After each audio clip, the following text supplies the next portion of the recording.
Hatchet, Chapter 15, Part 2.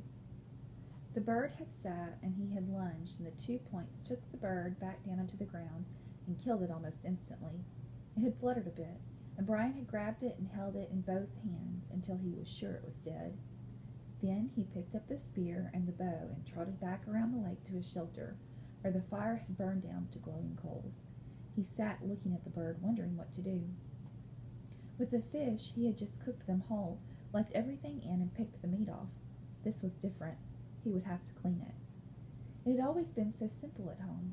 He would go to the store and get a chicken, and it was all cleaned and neat.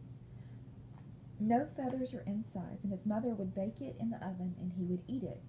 His mother, from the old time, from the time before, would bake it.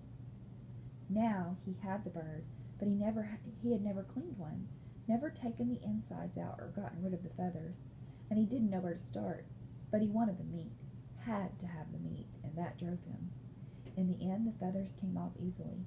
He tried to pluck them out, but the skin was so fragile that it pulled off as well. So he just pulled the skin off the bird, like peeling an orange, he thought, sort of, except that when the skin was gone, the insides fell out the back end. He was immediately caught in a cloud of raw odor, a kind of steamy dung odor that came up from the greasy coil of insides that fell from the bird, and he nearly threw up. But there was something else in the smell as well, some kind of richness that went with his hunger, and that overcame the sick smell. He quickly cut off the neck with his hatchet, cut the feet off the same way, and in his hand he held something like a small chicken with a dark, fat, thick breast and small legs. He set it up on some sticks on the shelter wall and took the feathers and insides down to the water, to his fish pond. The fish would eat them, or eat what they could, and the feeding action would bring more fish. On second thought, he took out the wing and tail feathers, which were stiff and long and pretty, banded and speckled in browns and grays and light reds. There might be some use for them, he thought. Maybe work them into the arrows somehow. The rest he threw in the water. He saw the small round fish begin tearing at it and washed his hands. Back at the shelter, the flies were on the meat, and he brushed them off. It was amazing how fast they came. But when he built up the fire and the smoke increased, the flies almost magically disappeared. He pushed a pointed stick through the bird and held it over the fire. The fire was too hot. The flames hit the fat, and the bird almost ignited.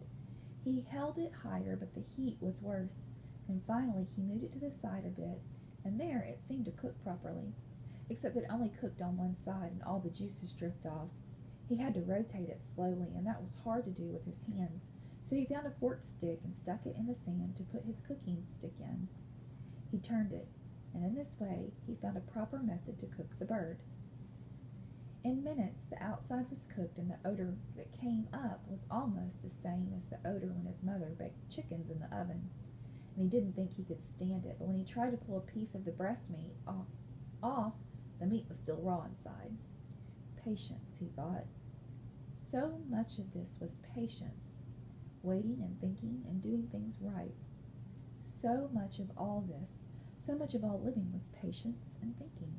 He settled back, turning the bird slowly, letting the juices go back into the meat, letting it cook and smell and cook, and there came a time when it didn't matter if the meat was done or not. It was black on the outside and hard and hot, and he would eat it.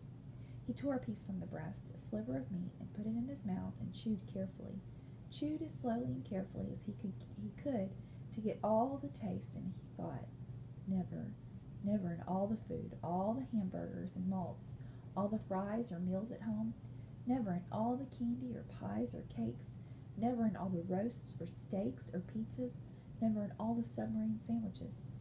Never, never, never had he tasted anything as fine as that first bite. First,